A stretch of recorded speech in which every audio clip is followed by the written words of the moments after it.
Do you consider yourself to be a good person?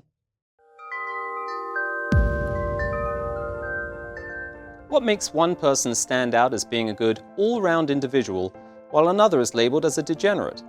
We live in a society with laws, yet what is legal today in some instances was illegal in years gone by.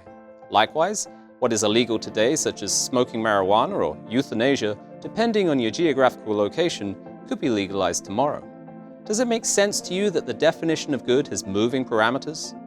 The media in Western society generally refer to this as progressiveness, and whether you realize it or not, we are standing on a sea of change. Experimental legal systems can sway one way or the other, and the only boundary in place is public opinion. History is littered with examples of dictators, corrupt governments, and military coups d'etats making up the rulebook as they go along. From Napoleonic France, to Nazi Germany, to the Russian Bolsheviks, and even further afield as far as Kim Il-sung in North Korea and the Argentine junta. Yet in an almost undetectable way to the average citizen, for almost a century, democratic governments have been shifting the goalposts and redefining morality based on public emotion, guided by the influence of Western media. Today, we often hear morality described as something that seems right to the individual, and that the judgment of right and wrong stems from the most basic of human emotions.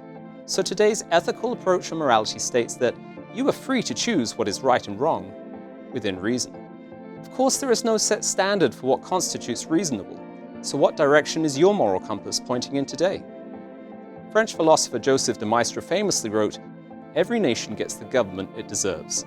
And with everyone today doing what is right in their own eyes, a stable, consistent, and reliable source of law seems no longer possible. For the vast majority of mankind, we've grown up in a country based on principles and standards founded on biblical laws. It is these laws which originally defined morality.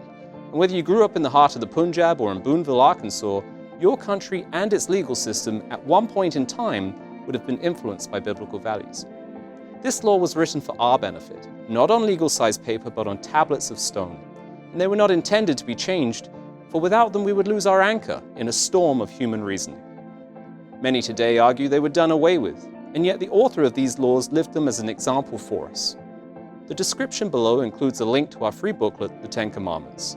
This booklet is available online or in print, free of charge, and it describes the rationale behind each of the Ten Commandments, proving the relevance of these laws is just as strong now as the day they were first issued.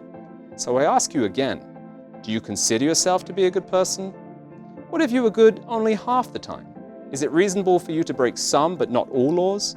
And what kind of judgment would you expect to receive if that was your line of defense in court? Most would agree that the last 6 of the 10 Commandments should be kept. The 5th seems reasonable enough, but how often is this the case in the family home? The Sabbath day? What is that?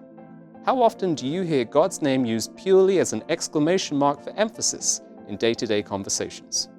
If we are not to make images of God to worship, then why do most Christian churches hang a cross or an artist's rendition of what Christ looked like for them to be repeatedly kissed, touched, or prayed to? And finally, what are your priorities in life? If there is a law and there is a judgment, then what is your conviction? I'm Jonathan Riley for Tomorrow's World Viewpoint. To subscribe to our channel, click here. To access articles, telecasts, and booklets from Tomorrow's World, visit our website, twcanada.org. The origin of life is a much debated topic, with no lack of passion for those on either side. Can mathematics help us better understand the value and probability of life? Click here to learn more about the probability of life.